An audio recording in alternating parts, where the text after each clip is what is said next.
A paz do Senhor, estamos iniciando mais uma escola dominical da classe dos adolescentes.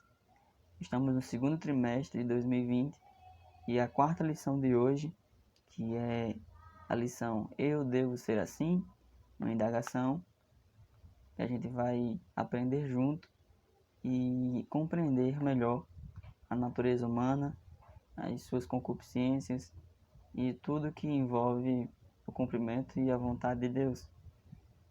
O texto base de hoje se encontra em Gálatas, capítulo 5 e versículo 16. Abra, por gentileza, na sua Bíblia. Enquanto você abre aí, eu quero agradecer a vocês que estão me vendo. Eu sirvo ao Senhor com alegria. Estou como professor da escola dominical na classe dos adolescentes, na Assembleia de Deus, que está em Boa Esperança. E glorifico a Deus pela vida de vocês. Glorifico a Deus pela vida dos meus alunos. A lição de hoje é esta. E vamos passar a ler em Gálatas capítulo 5, versículo 16. Quero que você acompanhe comigo aí. Uma lição bem simples e resumida, mas com o objetivo de ser direta e bem esclarecida para você. Bem simples. Gálatas capítulo 5, de versículo 16, diz assim: Digo, porém, andai em espírito, e não cumprireis a concupiscência da carne. Bem, esclarecendo um pouco, que talvez alguém não saiba, concupiscência é a mesma coisa de desejo, vontade. O que o texto está querendo dizer? Que andai em espírito, e não cumprireis os seus próprios desejos, as suas próprias vontades, que é a vontade da carne. Mas bem, o primeiro tópico vai tratar sobre toda pessoa é má. Mais uma indagação para a gente chegar a um questionamento e posteriormente a uma conclusão, uma resposta. As perguntas sempre nos levam a respostas, por mais que sejam difíceis de compreender, mas algumas são bem claras e objetivas. E aí, o que você acha? Toda pessoa é má? Todas as pessoas são más? A gente sabe que tem algumas que praticam diversos crimes, diversas desobediências à vontade de Deus, e são mais perceptíveis. Mas será que toda pessoa é má? Vamos olhar em conformidade com a palavra de Deus. Pois bem, nos primeiros capítulos de Gênesis, você pode conferir lá que toda a criação de Deus, ela é perfeita. E Deus afirma a sua criação, dizendo que tudo, na narração bíblica, ele diz, e tudo que Deus fez foi bom, e disse Deus que era bom. E nós observamos que também, na criação do homem, Deus diz, e viu Deus que era muito bom. O que eu quero dizer com isso? É que assim como Deus é perfeito, toda a criação de Deus é perfeita. A natureza, os céus, a terra, até mesmo o homem. E nós entendemos que até o momento da criação de Deus, Deus fez as coisas perfeitas, sem pecado e sem ruptura com a relação com Deus. No capítulo 3 de Gênesis, mais especificamente, a gente observa que é naquele momento em que ocorre algo muito triste para a humanidade, onde os seres humanos, onde na representação de Adão e Eva, a natureza humana é corrompida. Então, o homem, ele tem sendo tentado pelo desejo, pela vontade de ser igual a Deus, ele comete o pecado da desobediência e come a árvore que estava no jardim do Éden. A única do único fruto que Deus disse para não comer. Dessa forma, toda a natureza humana ela passou a ser corrompida por uma palavrinha e por algo que se chama pecado.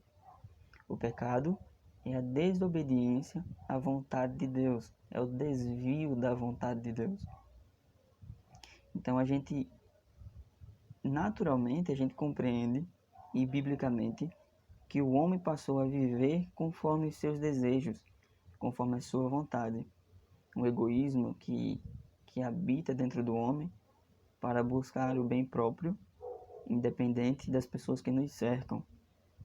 E temos um relato bíblico que expressa um pouco disso, de egoísmo, e que trouxe um grande conflito para toda a família, que está registrado no capítulo 27 de Gênesis, que é a relação entre Esaú e Jacó.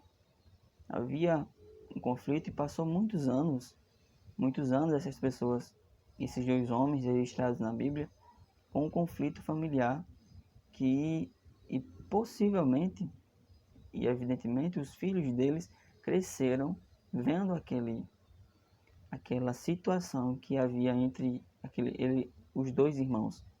Eles eram irmãos. Então,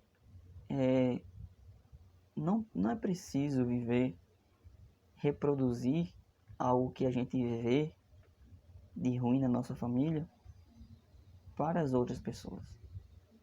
Deus estabeleceu um exemplo. A Bíblia é maravilhosa por quê? Porque ela registra coisas boas e coisas ruins dos homens, para que a gente compreenda que a Bíblia registra exemplos dos homens, que eles são homens falhos, mas são homens que nos ensinam a viver conformidade à palavra de Deus, até mesmo com os seus erros. Aprendemos com os erros para que possamos não cometer os erros que eles cometeram.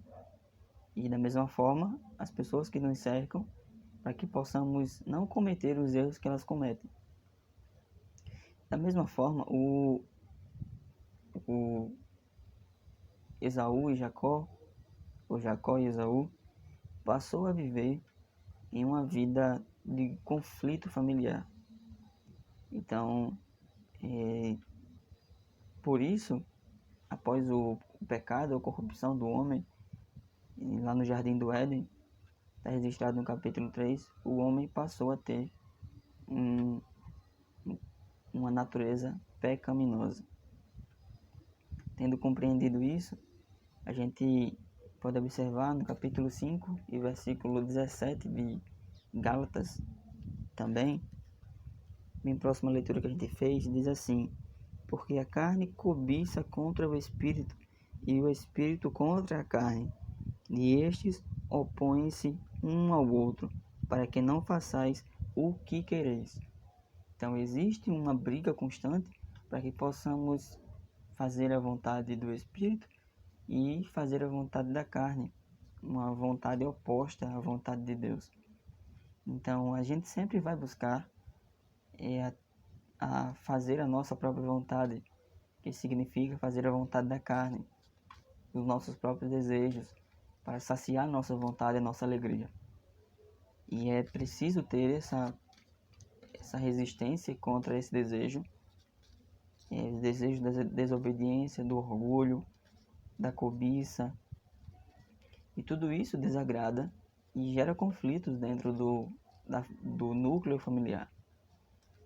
E o nosso segundo tópico de hoje, que é: você não está sozinho. Mesmo que seja tão difícil viver e resistir aos desejos carnais, aos desejos pecaminosos, não é somente se referindo à relação no sentido sexual, mas é com relação aos nossos sentimentos. Os nossos sentimentos, se é um sentimento de egoísmo, de arrogância, de ignorância, de prepotência, de desobediência, e tudo esses sentimentos, esses desejos pecaminosos de fazer, desagrada a vontade de Deus e é contrária à vontade de Deus. A Bíblia nos fala e afirma sobre isso. Mas existe uma esperança e você não está sozinho. Jesus disse, lá em João capítulo 14, versículo 16, ele nos garantiu que enviaria o Consolador para nos ajudar nestas situações em que nós passamos aqui na Terra.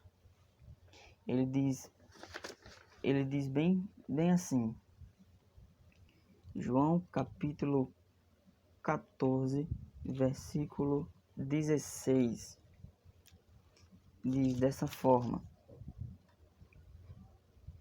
e eu rogarei ao Pai, e ele vos dará outro Consolador, para que fique convosco para sempre. Consolador é o que nos ajuda, que nos orienta a estarmos em conformidade à vontade de Deus. É o Espírito Santo de Deus que lhe auxilia e que me auxilia a resistirmos esses desejos. O apóstolo Paulo, ele cita na carta aos Romanos, capítulo 7, versículo 15, que existe uma briga entre o meu desejo de fazer o bem que eu quero, isso não faço, mas faço o que não quero. Então existe essa guerra, essa disputa constante dentro de nós, para que possamos fazer a vontade de Deus. E precisamos decidir, é preciso decidir fazer a vontade de Deus e obedecer e resistir à natureza má, pecaminosa que foi corrompida. É uma decisão que você toma, é uma decisão que eu tomo, toda a humanidade, individualmente. Nós podemos resistir com força, porque o Espírito Santo de Deus, ele nos ajuda a estarmos de pé e resistir ao pecado. E a nossa grande luta, grande batalha é viver uma vida em conformidade com a vontade de Deus. Por mais que o homem seja tendencioso ao pecado, esteja propício ao pecado, existe uma esperança em que a gente é chamado para fazer a vontade de Deus e obedecer os mandamentos e preceitos do Senhor. Nós podemos ter a certeza de que o Espírito Santo de Deus nos ajuda. Ele deixou bem claro que enviaria um outro Consolador para que pudéssemos, não por nossa força ou por nosso mérito, mas que pudéssemos ter um relacionamento com o Espírito Santo e dependermos dele, para que pudéssemos viver, para que pudéssemos obedecer, para que pudéssemos vencer a nossa própria natureza. Porque não é fácil você abrir mão de algo que você quer muito fazer para fazer a vontade de Deus. Não é fácil você abrir mão da sua ira, abrir mão do rancor, abrir mão do orgulho, abrir mão do desprezo para fazer a vontade de Deus e amar ao próximo como a si mesmo. Amar ao seu próprio familiar como a si mesmo. Somente assim, se posicionando, tomando a decisão para viver a vida em conformidade à vontade de Deus, o Espírito Santo de Deus trabalha na sua vida, assim como trabalhou na vida daqueles dois irmãos, para que eles pudessem perdoar e se reconciliar. Então, que o Senhor vos abençoe, que esta lição sirva para a nossa vida, que possamos viver uma vida em conformidade com a vontade de Deus em família, perdoando, porque a nossa natureza é má, mas precisamos estar em vínculo constante com o Espírito Santo de Deus, para podermos vencer, para podermos estar unidos, amando uns aos outros, em comunhão com a nossa família, com os nossos irmãos encorajando-os e estando de pé para estarmos glorificando a Deus com a nossa vida e toda a nossa família testemunhando a glória de Deus. Fiquem na paz do Senhor, em nome de Jesus. Amém.